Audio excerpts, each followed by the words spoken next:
最近気づいたんですけど、耳の前後のつき方が違う。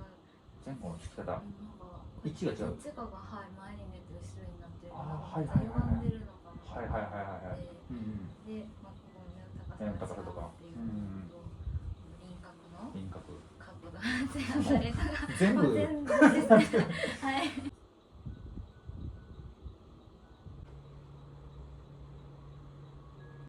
じゃあ矯正しますね。